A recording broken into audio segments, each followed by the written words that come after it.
चलिए शुरू करते हैं सेशन को। गुड मॉर्निंग एवरीवन, एक बार फिर से आप सभी का क्रेजी जीके ट्रिक के यूट्यूब प्लेटफॉर्म पर स्वागत है। आज का सेशन हमारा वीकली करंट अफेयर का सेशन है, जहां पर हम 27 अप्रैल से लेकर 3 मई तक के सभी इंपॉर्टेंट करंट अफेयर यहां पर डिटेल में डिस्कस करेंगे। सारे फैक्ट, सारे क्वेश्चन आराम से नोट कीजिए, एक एक क्वेश्चन आराम से सुनिएगा। एग्जाम ओरिएंटेड सेशन है। 25 करंट अफेयर यहां पर मैं आपको बताऊंगा पूरे वीक के, जो कि बहुत ही इंपॉर्टेंट है और आने वाली एग्जाम में हमको देखने को मिल सकते हैं। शुरू करेंगे सेशन को और सबसे पहले क्वेश्चन की तरफ चलेंगे। किस भारतीय वैज्ञानिक को ऑस्कर ऑफ साइंस के नाम से प्रसिद्ध ब्रेक थ्रू प्राइज 2026 से सम्मानित किया गया है? तो यहां पर इंपॉर्टेंट ये है कि ब्रेक थ्रू प्राइज, ये जो अवार्ड है ना, ये ऑस्कर ऑफ साइंस के नाम से जाना जाता है। ये 3 कैटेगरी में दिया जाता है। रिसेंटली भारत के एक व्यक्ति को यह अवार्ड दिया गया जिनका नाम है डॉक्टर अतनुनाथ। डॉक्टर अतनुनाथ ये आते हैं असम राज्य से, पूर्वोत्तर भारत से। तो अवार्ड जो है इनको फंडामेंटल फिजिक्स कैटेगरी में दिया गया है। मैंने आपको बताया 3 कैटेगरी में दिया जाता है। एक फंडामेंटल फिजिक्स कैटेगरी है जिसमें इस बार ये इंडियन को दिया गया, डॉक्टर अतनुनाथ को। प्राइज मनी नोबेल प्राइज से ज्यादा होती है, इसलिए ये काफी इंपॉर्टेंट हो जाता है।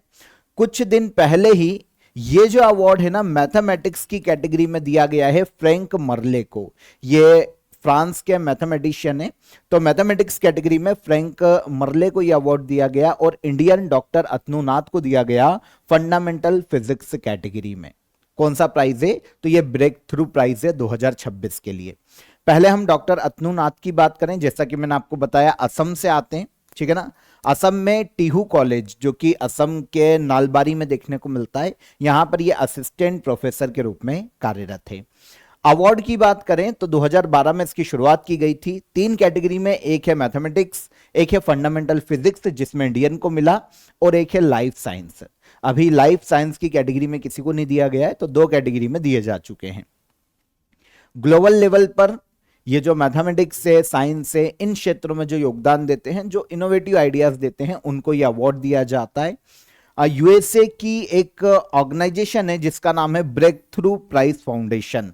यूएसए के जो बिलियनियर्स है ना, उन्होंने मिलकर ये फाउंडेशन बनाया है ताकि मैथमेटिक्स और साइंस को बढ़ावा दिया जा सके, इनमें रिसर्च और इनोवेशन को बढ़ावा दिया जा सके। तो ये फाउंडेशन ब्रेक थ्रू प्राइज देता है हर साल ग्लोबल लेवल पर किसी को भी। नेस्कॉम के नए अध्यक्ष के रूप में किसे नियुक्त किया गया है? नेस्कॉम के नए अध्यक्ष बनाए गए हाल ही में श्रीकांत वेलामकन्नी।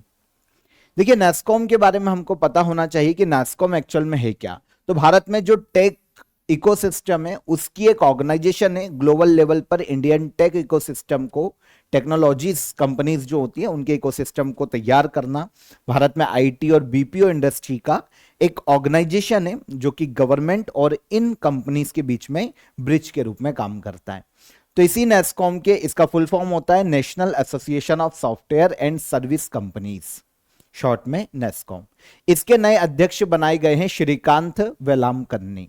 श्रीकांत फ्रैक्टल के को फाउंडर और सीईओ हैं। फ्रैक्टल एक कंपनी है, इसको के को फाउंडर और सीईओ के रूप में काम करते हैं श्रीकांत वेलामकन्नी, जो कि अब नेस्कॉम के अध्यक्ष नियुक्त किए गए। अभी तक नेस्कॉम के अध्यक्ष के रूप में सिंधु गंगाधरन कार्यरत थे, इनको रिप्लेस किया है श्रीकांत वेलामकन्नी ने। नेस्कॉम की स्थापना 1988 में की गई थी, नई दिल्ली में इसका हेडक्वार्टर है। ये एक इंपॉर्टेंट फैक्टर है, इसको याद रखिएगा, ये पूछा जा सकता है। तो अध्यक्ष कौन बने? ये श्रीकांत वेलामकन्नी बने हैं, इनको याद रखिएगा। वर्ल्ड इंटेलेक्चुअल प्रॉपर्टी डे हर साल कब मनाया जाता है? हर साल वर्ल्ड इंटेलेक्चुअल प्रॉपर्टी डे ये मनाया जाता है 26 अप्रैल को। कब मनाया जाता है? 26 अप्रैल। इंटेलेक्चुअल प्रॉपर्टी क्या होती है? जो भी हम इनोवेशन करते हैं, कोई खोज करते हैं, है ना, कोई भी इनोवेशन किया तो उसके ऊपर ट्रेडमार्क, कॉपीराइट, पेटेंट, ये होते हैं क्या? Intellectual rights. Okay, intellectual property कहलाती है। किसी भी इनोवेशन पर, कोई दवाई बना ली, कोई इनोवेशन कर लिया तो उस पर पेटेंट, कोई बुक लिखी है तो उस पर कॉपीराइट, कोई कंपनी का लोगो है, डिजाइन किया तो उस पर ट्रेडमार्क, ये इंटेलेक्चुअल प्रॉपर्टी। तो पूरे वर्ल्ड में लोगों को इसके प्रति अवेयर करना कि ये इंपॉर्टेंट है, अगर आपको अपने इनोवेशन को सेफ रखना है तो, कि वो आप ही का है। तो इसके लिए पेटेंट, कॉपीराइट और ट्रेडमार्क के प्रति लोगों को अवेयर करना, यह उद्देश्य वर्ल्ड इंटेलेक्चुअल प्रॉपर्टी डे को मनाए जाने का। Intellectual Property Organisation, World Intellectual Property Organisation, इसने सन 2000 में इसकी शुरुआत की थी। सन 2000 से हर साल ये डे जो है ये 26 अप्रैल को मनाया जा रहा है। 2026 में IP and sports ready set innovate, ये थीम रखी गई है वर्ल्ड इंटेलेक्चुअल प्रॉपर्टी डे की। कब मनाया जाता है? 26 अप्रैल को। प्रधानमंत्री नरेंद्र मोदी ने 29 अप्रैल 2026 को उत्तर प्रदेश के किस जिले में 594 किलोमीटर लंबे गंगा एक्सप्रेसवे का इनॉग्रेशन किया है? तो भारत के पीएम नरेंद्र मोदी ने उत्तर प्रदेश के हरदोई में गंगा एक्सप्रेसवे का इनॉग्रेशन किया है। आपको पता है एक्सप्रेसवे स्टेट के नाम से पुकारा जाता है उत्तर प्रदेश राज्य, क्योंकि भारत में सबसे ज्यादा एक्सप्रेसवे जो है उत्तर प्रदेश में। रिसेंटली 594 किलोमीटर लंबे गंगा एक्सप्रेसवे का भी इनॉग्रेशन किया जा चुका है भारत के पीएम नरेंद्र मोदी के द्वारा, और यह इनॉग्रेशन हरदोई में किया गया था, उत्तर प्रदेश के हरदोई डिस्ट्रिक्ट में। 36,230 करोड़ की लागत से यह एक्सप्रेसवे बनाया गया है। 594 किलोमीटर लंबा एक्सप्रेसवे है ऑल ओवर, जो कि उत्तर प्रदेश में वेस्टर्न यूपी में जो मेरठ है उसको ईस्टर्न यूपी के प्रयागराज से कनेक्ट करता है। पहले बाय रोड अगर यूपी से मेरठ से प्रयागराज जाना होता था तो ऑलमोस्ट 11-12 घंटे लगते थे। अब ये जो सफर है ये 6 घंटे में कंप्लीट हो जाएगा। ओके, तो अब जब 6 घंटे में कंप्लीट हो जाएगा तो ऑब्वियस सी बात है कि जो मालवाहक जो वाहन होते हैं, क्योंकि आपको पता है जो 40% जो इंडिया का परिवहन है ना वो रोड से होता है आज भी। जो सामान लाया ले जाया जाता है ना, इधर उधर सारे राज्यों में, वो सड़क से, एक्सप्रेसवे, नेशनल हाईवे, इनसे, इन रूटों से या स्टेट हाईवे, इनसे ले जाया जाता है। अब जब 11-12 घंटे, कॉस्ट ज्यादा बढ़ती है, ठीक है, माल की कॉस्ट बढ़ती है, पेट्रोल ज्यादा लगता है, डीजल ज्यादा लगता है। अब वो जब टाइम पीरियड 5 घंटे में आके सिमट जाएगा तो ऑब्वियस सी बात है कि जो कॉस्ट है वो कम होगी, लोगों का टाइम बचेगा। जो बोल सकते हैं हम काम के जो आर होते हैं ना, पहले एक ड्राइवर 12 घंटे काम करता था क्योंकि उसको ट्रक चलानी है 12 घंटे, लेकिन अब वो दूरी वो 6 घंटे में ऑलमोस्ट कवर कर लेगा, आधे घंटे में। तो ये जो वर्क आर है 6 घंटे का वर्क आर उसका बचा। पूरे इंडिया में जितनी भी जनसंख्या है, अगर हम 100 करोड़ भी मान लें ऑन एवरेज, वैसे तो 150 करोड़ के आसपास अब हो चुके हैं इंडिया में, लेकिन हम मान लेते हैं कि इनमें से 2 से 3 करोड़ लोग ऐसे हैं जो कि इंडिया में परिवहन के साधनों से या जो हाईवे है इनसे होकर गुजरते हैं, सामान लाने ले जाने का काम करते हैं, तो उनकी कॉस्ट बचेगी, उनका वर्क आर बचेंगे, तो उस टाइम में वो और प्रोडक्टिव काम कर पाएंगे, जिससे देश की जीडीपी को बूम मिलेगा, ग्रोथ मिलेगा। तो इनडायरेक्टली या डायरेक्टली ऑल ओवर आपको पता है फायदे होते हैं इससे, ठीक है, देश की जीडीपी पर इफेक्ट आता है। तो ये डायरेक्ट एक्सप्रेसवे है, 594 किलोमीटर लंबा गंगा एक्सप्रेसवे, इसका निर्माण किया गया है उत्तर प्रदेश राज्य में। यह उत्तर प्रदेश के 12 जिलों से होकर गुजरता है, ठीक है। तो ये हो गया। आगे आते हैं, समर सेल आप सभी के लिए कंटिन्यू है क्रेजी जीके ट्रिक एप्लीकेशन पर। आप सभी all subject foundation base join कर सकते हैं। यहां पर आपको जितने भी सब्जेक्ट हैं जीएस के वो यहां पर कवर हो जाएंगे। इसके अलावा मैथ्स, रीजनिंग, कंप्यूटर, ये सारे सब्जेक्ट आपके यहां पर कवर हो जाएंगे। तो आप इस फाउंडेशन कोर्स को ज्वाइन कर सकते हैं, ऑल सब्जेक्ट, काफी अफोर्डेबल प्राइस में। डिस्क्रिप्शन में मैं आपको इसकी डायरेक्ट लिंक दे दूंगा। इसके अलावा एप्लीकेशन को चेकआउट कीजिएगा, वहां पर भी आपके लिए अवेलेबल है। और अदर कोर्सेज भी अभी आपको अप टू 90% तक ऑफ पर मिल जाएंगे क्रेजी जीके ट्रिक एप्लीकेशन पर। हम चलते हैं अगले क्वेश्चन की तरफ। भारत सरकार की नई small hydro project development scheme का मुख्य लक्ष्य क्या है? तो इंडियन गवर्नमेंट ने small hydro project development scheme के टाइम फ्रेम को बढ़ाया है 5 साल के लिए, और इसका लक्ष्य है कि 5 साल में 1500 मेगावाट नई स्मॉल हाइड्रो पावर कैपेसिटी को ऐड किया जा सके इंडिया में, ठीक है। पहले तो ये समझो कि स्मॉल हाइड्रो प्रोजेक्ट होते क्या है। यहां पर क्या होता है कि नदियों पर बड़े बड़े डैम नहीं बनाए जाते, नदियों का नेचुरल फ्लो रखा जाता है, नहर पर या छोटे छोटे स्टॉप डैम बनाकर मैक्सिमम 25 मेगावाट तक के कैपेसिटी जनरेट की जाती है, इलेक्ट्रिसिटी जनरेट की जाती है। तो ये स्मॉल हाइड्रो प्रोजेक्ट होते हैं। अब वैसे तो ये जो योजना है ना, स्कीम है ना, 1990 के आसपास शुरू की जा चुकी थी और समय समय पर इसके 5-5 साल के फेज को बढ़ाया जाता है। अब एक बार फिर से सेंट्रल गवर्नमेंट ने SHP डेवलपमेंट स्कीम को फाइनेंशियल ईयर 2026-27 से लेकर 2030-31 तक के लिए बढ़ा दिया है 5 साल के लिए, और लक्ष्य रखा गया है कि 1500 मेगावाट तक नई स्मॉल हाइड्रो पावर कैपेसिटी को ऐड किया जा सके इंडिया में। तो यह स्कीम 5 साल के लिए आगे बढ़ाई गई है। IBSF वर्ल्ड बिलियर्ड्स चैंपियनशिप 2026 का खिताब किसने जीता है? IBSF वर्ल्ड बिलियर्ड्स चैंपियनशिप, इसका खिताब जीता है सौरभ कोठारी ने। ये पश्चिम बंगाल राज्य से आते हैं, भारत में पश्चिम बंगाल के कोलकाता के रहने वाले हैं। सौरभ कोठारी बहुत ही फेमस स्नूकर और बिलियर्ड्स प्लेयर हैं इंडिया के। इन्होंने IBSF वर्ल्ड बिलियर्ड्स चैंपियनशिप 2026 के फाइनल में भारत के ही पंकज आडवाणी को हराकर यह खिताब जीता है। तो यह है सौरभ कोठारी। ओके, इस बार जो चैंपियनशिप है 2026 की आयरलैंड के कार्लो में आयोजित की गई थी और सौरभ कोठारी ने अपने लास्ट ईयर के जो अवार्ड है उसको डिफेंड किया। मतलब लास्ट ईयर भी IBSF वर्ल्ड बिलियर्ड्स चैंपियनशिप 2025 में सौरभ कोठारी ने जीती थी और लास्ट ईयर भी पंकज आडवाणी को ही इन्होंने हराया था और इस बार भी सेम चीज रही, Saurabh Kothari winner, Pankaj Advani runner up. आयोजन कहां पर? आयरलैंड के कार्लो में।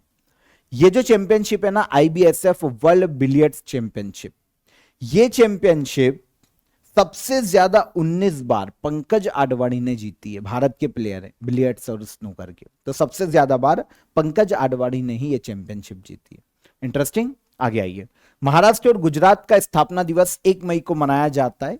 ये दोनों राज्य किस वर्ष बॉम्बे प्रेसिडेंसी से अलग होकर स्वतंत्र राज्य के रूप में स्थापित हुए थे? तो महाराष्ट्र और गुजरात राज्य, ये पहले एक जॉइंट स्टेट था जिसे बॉम्बे स्टेट के नाम से जाना जाता था, बॉम्बे प्रेसिडेंसी। 1960 में ये दोनों राज्य सेपरेट होते हैं बॉम्बे प्रेसिडेंसी से और गुजरात और महाराष्ट्र के रूप में अस्तित्व में आते हैं। तो 1 मई को इन दोनों राज्यों का स्थापना दिवस मनाया जाता है क्योंकि 1 मई 1960 को इन दोनों राज्यों की स्थापना की गई थी। तो इस बार 66वां स्थापना दिवस दोनों ही राज्यों ने बनाया है 1 मई को। देखिए, पहले बॉम्बे प्रेसिडेंसी की अंग्रेजों के शासनकाल में 1684 में शुरुआत हुई थी। गुजरात का जो वर्तमान क्षेत्र है और महाराष्ट्र का जो क्षेत्र है, यह मिलाकर बॉम्बे प्रेसिडेंसी थी। आगे चलकर स्टेट रीऑर्गेनाइजेशन एक्ट 1956 लाया जाता है और बॉम्बे प्रेसिडेंसी अस्तित्व में आती है ऑफिशियली आजाद भारत में 1956 में। लेकिन क्या होता है, बॉम्बे प्रेसिडेंसी में उत्तरी क्षेत्र में गुजराती भाषी लोग थे, दक्षिणी क्षेत्र में मराठी भाषी लोग थे, तो इनके बीच में काफी कॉन्फ्लिक्ट देखने को मिलता था। इसलिए बॉम्बे रीऑर्गेनाइजेशन एक्ट 1960 लाया गया और इसके तहत बॉम्बे प्रेसिडेंसी से 2 राज्य बना दिए गए।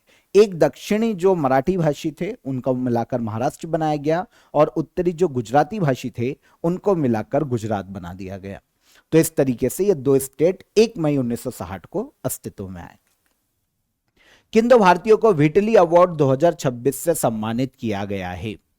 व्हिटली अवार्ड नेचर के लिए काम करने वाले ग्रास रूट लेवल के जो एक्टिविस्ट हैं, जिन्होंने नेचर के लिए काम किया हो, नेचर कंजर्वेशन के लिए काम किया हो, इन्वायरमेंटल कंजर्वेशन के लिए काम किया हो, स्पीशीज के कंजर्वेशन के लिए काम किया हो, तो ऐसे लोगों को व्हिटली अवार्ड से सम्मानित किया जा सकता है।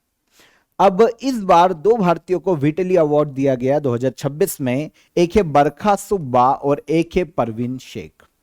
इनमें से बरखा सुब्बा जो है ये दार्जिलिंग पश्चिम बंगाल से आती है।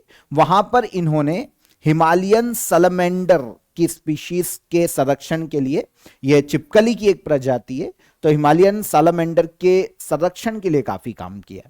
तो यह हो गई बरखा सुब्बा, दार्जिलिंग पश्चिम बंगाल की। एक है परवीन शेख, इन्होंने मध्य प्रदेश और उत्तर प्रदेश राजस्थान के क्षेत्र में जो चंबल नदी बहती है वहां पर जो इंडियन स्कीमर बर्ड है इनके संरक्षण के लिए काम किया चंबल रिवर में। तो इसीलिए परवीन शेख को भी व्हिटली अवार्ड से सम्मानित किया गया। तो 2 लोगों को दिया गया है व्हिटली अवार्ड, बरखा सुब्बा दार्जिलिंग वेस्ट बंगाल और परवीन शेख जो कि मध्य प्रदेश और यूपी और राजस्थान में चंबल नदी घाटी क्षेत्रों में काम करती है इंडियन स्कीमर बर्ड के संरक्षण के लिए। ठीक है, तो दोनों के बारे में पता चल गया। व्हिटली अवार्ड जैसा कि मैंने आपको बताया कि नेचर कंजर्वेशन के लिए दिया जाता है। व्हिटली फंड फॉर नेचर नाम की संस्था यह अवार्ड देती है। एक चैरिटी ऑर्गेनाइजेशन है, एनजीओ की तरह काम करता है, यूके के लंदन में इसका हेडक्वार्टर है। यही व्हीटली अवार्ड देता है हर साल। 1994 में इस अवार्ड की पहली बार शुरुआत की गई थी। अप्रैल 2026 में किस मिनिस्ट्री द्वारा SMILE beggary survey mobile application launch किया गया? SMILE beggary survey mobile application Ministry of Social Justice and Empowerment के द्वारा लॉन्च किया गया है। देखिए उद्देश्य क्या है इस मोबाइल एप्लीकेशन का? भारत में जितने भी बेगर हैं जो भीख मांगते हैं, वो सभी बेगर का डिजिटल डेटाबेस तैयार किया जा सके ताकि उनके पुनर्वास की व्यवस्था की जा सके, गवर्नमेंट स्कीम्स जो हैं उनके लाभ उन बेगर्स को दिए जा सके, उन्हें मेडिकल हेल्प दी जा सके, सोशल सिक्योरिटी स्कीम्स का लाभ उनको मिले, उनको स्किल ट्रेनिंग प्रोग्राम में शामिल किया जा सके। इस उद्देश्य से एक मोबाइल एप्लीकेशन लॉन्च किया है इस्माइल बेगरी सर्वे नाम का। लॉन्च किसने किया है? Ministry of Social Justice and empowerment ने।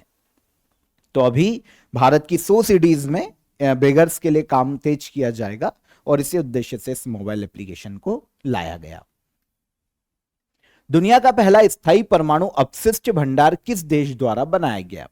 वर्ल्ड का पहला permanent nuclear waste repository system यह तैयार किया है फिनलैंड ने।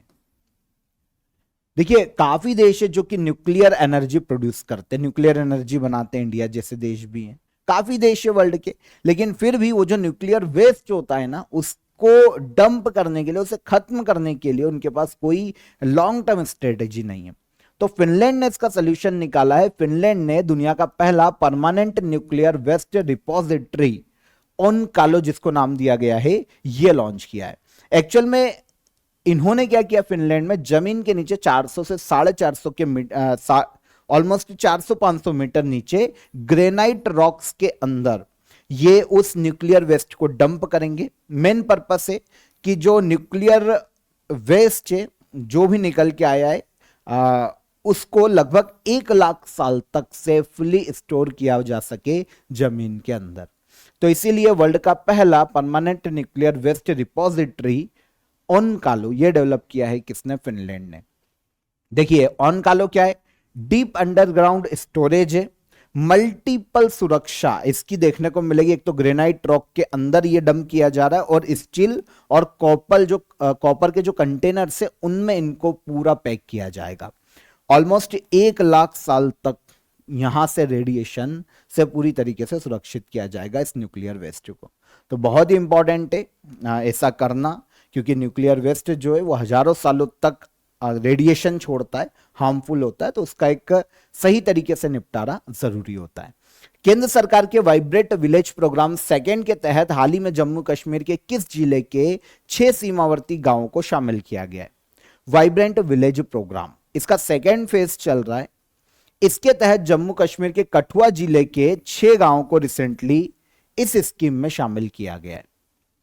देखिए वाइब्रेंट विलेज प्रोग्राम, ये जो प्रोग्राम है ना, पहली बार 2022-23 में लॉन्च किया गया था और इसका उद्देश्य क्या था कि चाइना से लगे हुए जो इंडियन स्टेट है और उनकी बॉर्डर पर जो इंडियन गांव है उनमें इंफ्रास्ट्रक्चर डेवलप किया जा सके, ताकि वहां से जो माइग्रेट करके लोग चले आते हैं वो ना जाए, गांव को डेवलप किया जा सके। और इससे क्या होगा कि वो जो गांव के हमारे लोग हैं जो कि सीमावर्ती क्षेत्रों में रहते हैं वो इंडिया के तो हैं ही हैं, उसमें तो कोई शक ही नहीं है, तो वो इंडिया की एक दीवार, वॉल की तरह, एक सेफ्टी वॉल की तरह काम करेंगे अगर बॉर्डर पर वो रहेंगे तो, है ना। तो कोई भी देश अंदर आने से पहले सोचेगा। तो और वो देश की सेना की भी मदद करेंगे, सेना को भी मदद मिलेगी और बहुत सारे काम होंगे।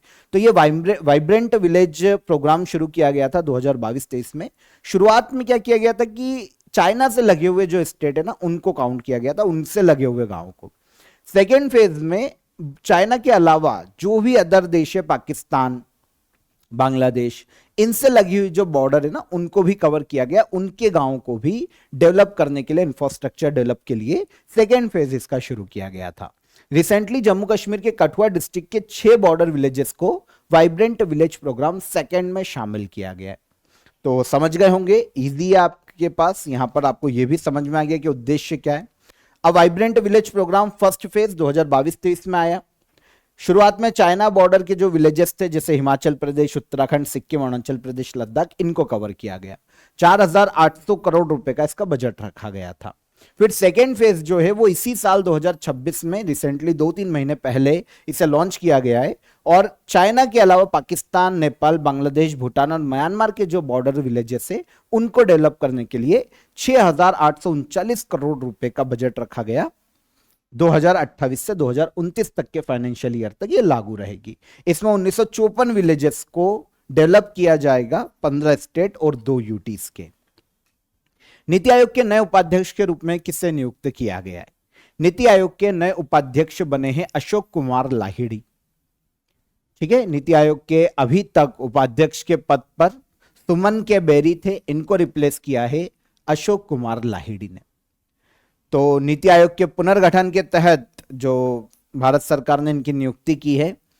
अशोक लाहिड़ी की बात करें, सीनियर इकोनॉमिस्ट है ना, हैं इंडिया के, पहले चीफ इकोनॉमिक एडवाइजर के रूप में काम कर चुके हैं और भारत में जो 15 फाइनेंस कमीशन था उसके मेंबर के रूप में भी काम कर चुके हैं। तो अब अशोक लाहिड़ी को भारत के नीति आयोग का नया वाइस चेयरमैन नियुक्त किया गया है। अभी नीति आयोग के सीईओ के पद पर निधि छिब्बर है, एडिशनल चार्ज संभाल रही है। तो निधि छिब्बर सीईओ हो गई, वाइस चेयरमैन कौन हो गए? तो ये हो गए अब अशोक कुमार लाहिड़ी, सुमन के बेरी के स्थान पर। काहिरा में आयोजित ISSF जूनियर वर्ल्ड कप 2026 की मेडल टैली में किस देश ने शीर्ष स्थान प्राप्त किया है? तो काहिरा में ISSF जूनियर वर्ल्ड कप 2026 का आयोजन किया गया। शूटिंग चैंपियनशिप है जिसमें पहले स्थान पर मेडल टैली में इंडिया रहा है। आपको पता है इंडिया ने टोटल मेडल 16 मेडल अपने नाम किए, जिसमें से 5 गोल्ड, 6 सिल्वर और 5 ब्रॉन्ज मेडल है।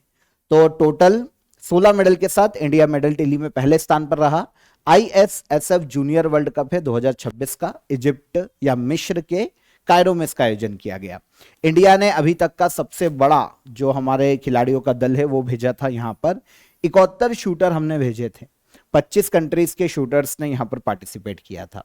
पहले स्थान पर मेडल टैली में इंडिया रहा, 16 मेडल के साथ 5 gold, 6 silver, 5 bronze. Neutral athlete 11 medal के साथ दूसरे स्थान पर रहे और जो फ्रांस है वो 6 मेडल के साथ तीसरे स्थान पर रहा है। तो इंडिया पहले स्थान पर रहा, तो पहले को याद रख लो, तो इंडिया है पहले स्थान पर। लंदन मैराथन 2026 में प्रतिस्पर्धी दौड़ में 2 घंटे से कम समय में मैराथन पूरी कर इतिहास रचने वाले पहले एथलीट कौन बने हैं? तो मैराथन के इतिहास में सबसे कम समय में मैराथन को कंप्लीट करने का वर्ल्ड रिकॉर्ड अपने नाम किया है सेबेस्टियन सावे ने। सेबेस्टियन सावे ये केनिया से आते, अफ्रीकी देश है केनिया। इन्होंने इस लंदन मैराथन को 1 घंटे 59 मिनट और 30 सेकेंड में कंप्लीट किया। इसके पहले जो वर्ल्ड रिकॉर्ड था ना, वो भी केनिया के ही एक खिलाड़ी के नाम था, केल्विन किप्टन। लेकिन 1-2 साल पहले उनका निधन हो गया था एक रोड एक्सीडेंट में, तो वो तो निधन हो गया उनका। अब केनिया के ही धावक सेबेस्टियन सावे, इन्होंने लंदन मैराथन को 2 घंटे से कम समय में कंप्लीट किया है और एक वर्ल्ड रिकॉर्ड अपने नाम किया है। ठीक है, इसके पहले केल्विन किप्टन के नाम ये रिकॉर्ड था। शिकागो मैराथन 2023 में इन्होंने 2 घंटे 35 सेकेंड में शिकागो मैराथन को कंप्लीट किया था यूएसए में। तो ये वर्ल्ड रिकॉर्ड पहले केनिया के इन धावक के नाम पर था और अब ये केनिया के ही सेबेस्टियन सावे के नाम पर है। लंदन मैराथन 1981 में इसकी शुरुआत की गई थी। वर्ल्ड की 6 बड़ी जो मैराथन होती है उनमें से एक है, लंदन में इसका आयोजन किया जाता है। 42.19 किलोमीटर की ये मैराथन है, ऑलमोस्ट 26.2 माइल्स की मैराथन है।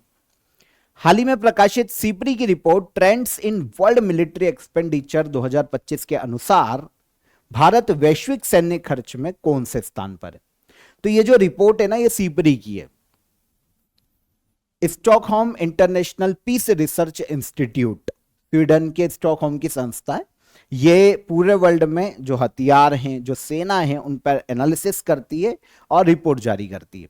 तो ये एक रिपोर्ट निकालती है, trends in world military expenditure. इस रिपोर्ट में क्या होता है कि कौन सा देश अपनी सेना पर सबसे ज्यादा खर्च करता है या किया है एक साल में, इस आधार पर इस रिपोर्ट को निकाला जाता है।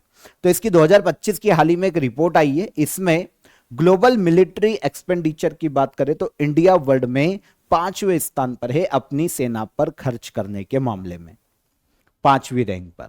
ठीक है, तो SIPRI Stockholm international Peace Research institute है। इसके बारे में समझ में आ गया। अब इस रिपोर्ट में कहा गया है कि ग्लोबल मिलिट्री एक्सपेंडिचर जितना भी 100%, उनमें से 3.2% का जो योगदान है वो इंडिया देता है। इतना इंडिया ने योगदान दिया और इंडिया 5वें नंबर पर रहा। टॉप 4 की बात करें तो यूएसए पहले नंबर पर 954 बिलियन अमेरिकी डॉलर का यूएसए ने खर्च किया अपनी सेना पर 2025 में। सेकेंड पर चाइना, थर्ड पर रशिया और फोर्थ पर जर्मनी। इंडिया की बात करें तो इंडिया का जो मिलिट्री बजट है ना वो 8.9% तक बढ़ा है। जो डिफेंस बजट है वो 8.9% तक पिछले एक साल में बढ़ा है। और अगर हम रिकॉर्ड पूरे ग्लोबल लेवल पर जितना भी मिलिट्री पर खर्चा हुआ है उसकी बात करें तो 2.8 ट्रिलियन अमेरिकी डॉलर का खर्चा हुआ है मिलिट्री पर 2025 में। जितने भी देशों को इन्होंने अपनी रिपोर्ट में काउंट किया था उन सभी को मिलाकर इन्होंने कहा कि यूएसए, चाइना और रशिया, ये जो टॉप 3 देश है ना, ये 51% तक एक्सपेंडिचर इन 3 देशों का है। और 5 टॉप देश इंडिया के साथ अगर हम मिला ले तो 60% ग्लोबल मिलिट्री एक्सपेंडिचर ये 5 देश मिलकर करते हैं, जो टॉप के 5 देश हैं, 5 देश हैं। तो संस्था के बारे में समझ में आ गया। 1966 में इसकी स्थापना की गई थी, स्वीडन के स्टॉकहोम में इसका हेडक्वार्टर है। लद्दाख के उपराज्यपाल ने केंद्र शासित प्रदेश में कितने नए जिलों के निर्माण को मंजूरी दी? तो लद्दाख के जो लेफ्टिनेंट गवर्नर है इन्होंने लद्दाख में 5 नए जिलों के गठन को मंजूरी दी है। अभी तक लद्दाख में केवल 2 जिले थे, लेह और कारगिल।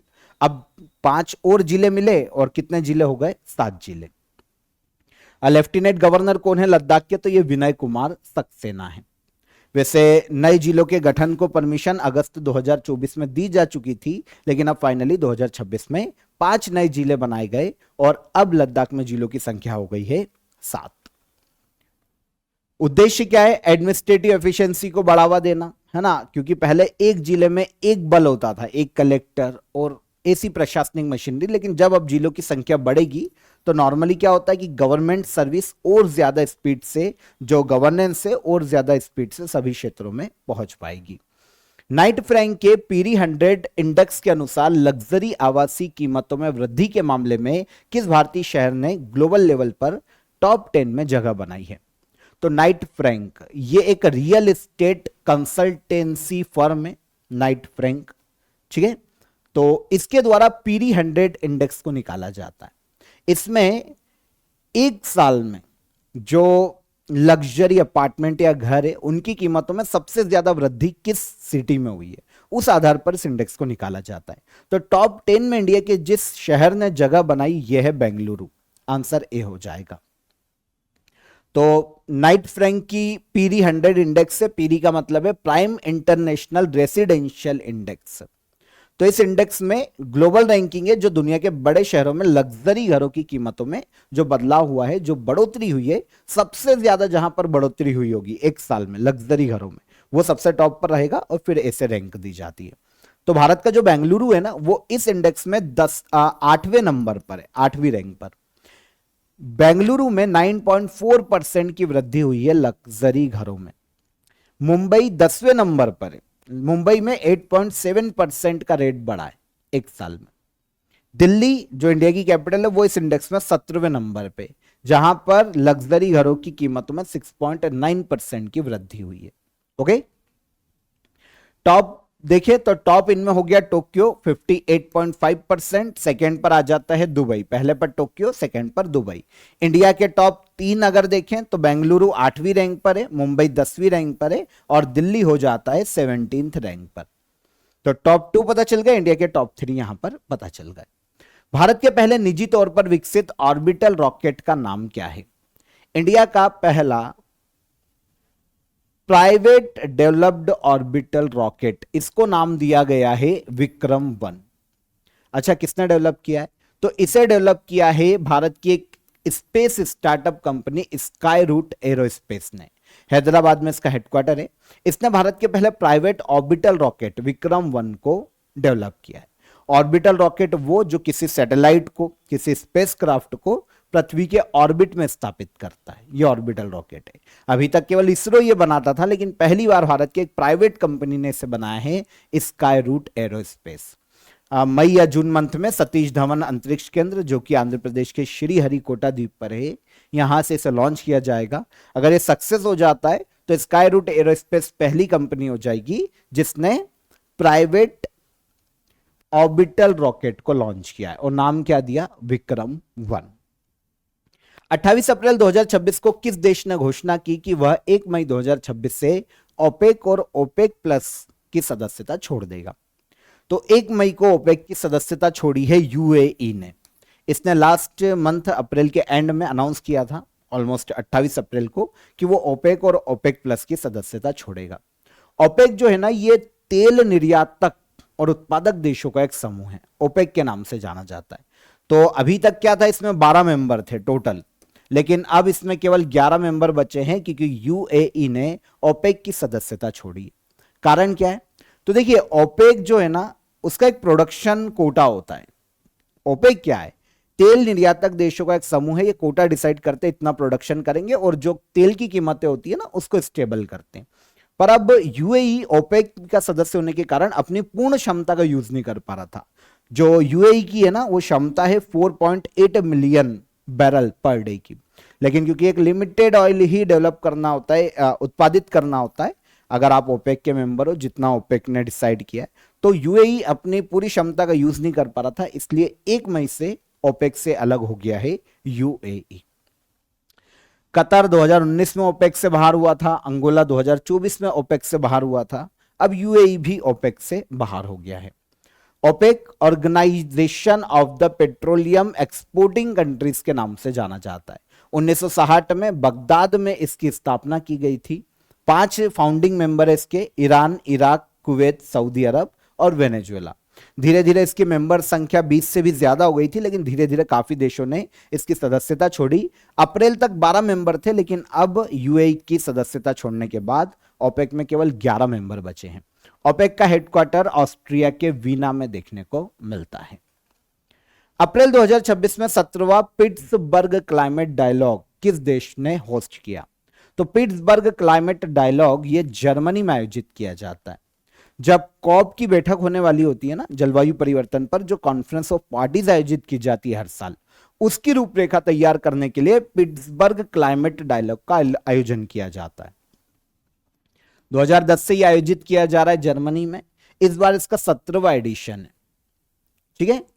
कॉप 31 की जो रूपरेखा है, किस चीज पर चर्चा की जाएगी कॉप की 31 बैठक में, उसके बारे में यहां पर अलग अलग देशों के जो मंत्री हैं, एनवायरमेंट मिनिस्टर, उन्होंने क्लाइमेट चेंज पर यहां पर चर्चा की। पहली बार यह जर्मनी में ही 2010 में शुरू किया गया था। जर्मनी के बॉन में जो पिट्सबर्ग है, वहां पर इसका आयोजन किया जाता है, पिट्सबर्ग क्लाइमेट डायलॉग के नाम से। तो उद्देश्य भी आपको समझ में आ गया। कॉप 31 इस बार इसका जो आयोजन है वो तुर्की के अंतालिया शहर में किया जाएगा। लास्ट ईयर कॉप 30 का आयोजन ब्राजील के बेलम शहर में किया गया था।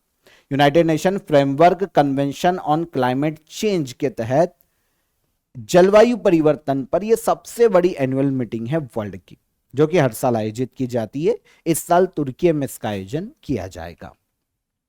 केंद्र सरकार ने राष्ट्रीय कंपनी कानून न्यायाधिकरण का नया अध्यक्ष किसे नियुक्त किया है? सेंट्रल गवर्नमेंट ने नेशनल कंपनी लॉ ट्रिब्यूनल का नया अध्यक्ष जस्टिस अनुपिंदर सिंह ग्रेवाल को अपॉइंट किया है। जस्टिस अनुपिंदर सिंह ग्रेवाल ये पंजाब और हरियाणा हाईकोर्ट के जज रह चुके हैं। अब इनको नेशनल कंपनी लॉ ट्रिब्यूनल का 5 साल की अवधि या 67 ईयर की इनकी एज हो जाती है, जो भी पहले हो, तब तक के लिए इनको अपॉइंट किया गया है। भारत में कंपनी से रिलेटेड जो विवाद है ना, उनको सुलझाने के लिए क्वाजी जुडिशियल ट्रिब्यूनल है, नेशनल कंपनी लॉ ट्रिब्यूनल के नाम से ये जाना जाता है। 2016 में इसकी स्थापना हुई थी। कंपनी एक्ट 2013 के तहत ये एक स्टैट्यूटरी बॉडी है। ओके, इसकी 11 ब्रांच है, लेकिन हेडक्वार्टर नई दिल्ली में देखने को मिलता है, मेन ब्रांच। अंतर्राष्ट्रीय श्रमिक दिवस हर वर्ष 1 मई को किस ऐतिहासिक घटना की याद में मनाया जाता है? इंटरनेशनल लेबर डे कब मनाया जाता है? 1 मई को। यह मनाया जाता है शिकागो प्रोटेस्ट की याद में। 1886 में शिकागो में एक हे मार्केट है, वहां के एम्प्लॉय ने प्रोटेस्ट किया था 8 आवर वर्किंग डे की डिमांड को लेकर। तब से ये हर साल इंटरनेशनल लेबर डे के रूप में मनाया जाता है। इंडिया में इंटरनेशनल लेबर डे की शुरुआत 1 मई 1923 में हुई थी, है ना, चेन्नई में, तमिलनाडु में ये पहली बार शुरू किया गया था। तो लेबर्स जो हैं उनके राइट को प्रोटेक्ट करना, लेबर मूवमेंट को सम्मानित करना, जितने भी श्रमिक हैं उनके अधिकारों की रक्षा करना, लोगों को इसके प्रति अवेयर करना इंटरनेशनल लेबर डे को मनाए जाने का मुख्य उद्देश्य है। तो 1 मई को यह हर साल मनाया जाता है। 2026 की इसकी थीम नहीं आई है, लेकिन 2025 में honouring workers and recognising their contribution to society, यह थीम रखी गई थी 2025 में इंटरनेशनल लेबर डे की। इस साल की थीम अभी नहीं आई है। सीनियर आईपीएस अधिकारी सी.वी. आनंद ने किस राज्य के नए डीजीपी के रूप में कार्यभार संभाला है? Director general of police. Police का किसी भी राज्य में सबसे बड़ा अधिकारी होता है, मुख्य जो चीफ होता है ना, वो डीजीपी जिसको बोलते हैं, वो किसी राज्य की पुलिस का हेड होता है। तो हाल ही में एक सीनियर आईपीएस अधिकारी सी.वी. आनंद को तेलंगाना राज्य का डीजीपी नियुक्त किया गया है। तेलंगाना के डीजीपी अभी तक बी शिवधर रेड्डी थे, इनको रिप्लेस किया है सी.वी. आनंद ने। 1 मई 2026 को इन्होंने तेलंगाना के डायरेक्टर जनरल ऑफ पुलिस के रूप में पद संभाला है। इप्पा पुव्वू पंडुगा या महुआ फूल उत्सव हाल ही में किस राज्य में आयोजित किया गया या मनाया गया? तो ये एक तेलुगु वर्ड है इप्पा, इसका मतलब ही महुआ होता है। तो इप्पा पुव्वू पंडुगा या महुआ फेस्टिवल ये तेलंगाना राज्य में आयोजित किया जाता है। तेलंगाना के उत्तर में एक आदिलाबाद नाम का जिला है, यहाँ की जो लोकल ट्राइब्स है वो महुआ के फूल खिलने की खुशी में इस फेस्टिवल को मनाती है, इप्पा पुव्वू पंडुगा के नाम से। महुआ के फूलों का या महुआ के जो फल होते हैं उनका यूज ये लड्डू बनाने में करते हैं, जो कि आयरन से भरपूर होता है। और यहाँ की जो ट्राइब्स है उनके लिए एक ट्रेडिशनल है, पीढ़ी दर पीढ़ी इनको स्ट्रॉन्ग रखने में कहीं ना कहीं ये फ्लावर काफी इंपॉर्टेंट है, ये पेड़ काफी इंपॉर्टेंट है।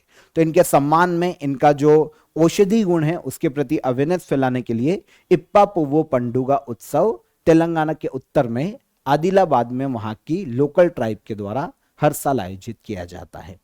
आखिरी क्वेश्चन, इंटरनेशनल मॉनिटरिंग फंड ने हाल ही में किस डिजिटल पेमेंट प्रणाली को लेन देन की मात्रा के आधार पर दुनिया की सबसे बड़ी रियल टाइम पेमेंट प्रणाली के रूप में मान्यता दी है? तो इंटरनेशनल मॉनिटरिंग फंड ने वर्ल्ड की largest real time payment system के रूप में मान्यता दी है भारत के यूपीआई को, यूनिफाइड पेमेंट इंटरफेस। ओके, देखिए वर्ल्ड में जितना भी ट्रांजैक्शन होता है ना डिजिटली, उसमें से ऑलमोस्ट आधा यूपीआई के द्वारा इंडिया में किया जाता है। इसीलिए आईएमएफ ने यूनिफाइड पेमेंट इंटरफेस को लेन देन की मात्रा के आधार पर रियल टाइम पेमेंट सिस्टम के रूप में दुनिया की सबसे बड़ी रियल टाइम पेमेंट सिस्टम के रूप में मान्यता दी। आपको पता है 2026 में 10 साल पूरे हुए हैं यूपीआई के। अगर हम 2025-26 का फाइनेंशियल ईयर का डेटा देखें ना, तो यूपीआई में 24,162 करोड़ ट्रांजैक्शन हुए, जिसमें 314 लाख करोड़ रुपए, 314 लाख करोड़ रुपए का ये ट्रांजैक्शन था, इससे ज्यादा। तो इसीलिए वर्ल्ड का आधा जो ट्रांजैक्शन होता है ना डिजिटली भारत के यूपीआई से होता है। इसीलिए आईएमएफ ने यूनिफाइड पेमेंट इंटरफेस को लेन देन की मात्रा के आधार पर दुनिया की सबसे बड़ी रियल टाइम पेमेंट सिस्टम के रूप में मान्यता दी है। डेली एवरेज 66 करोड़ का ट्रांजैक्शन होता है इंडिया में यूपीआई से।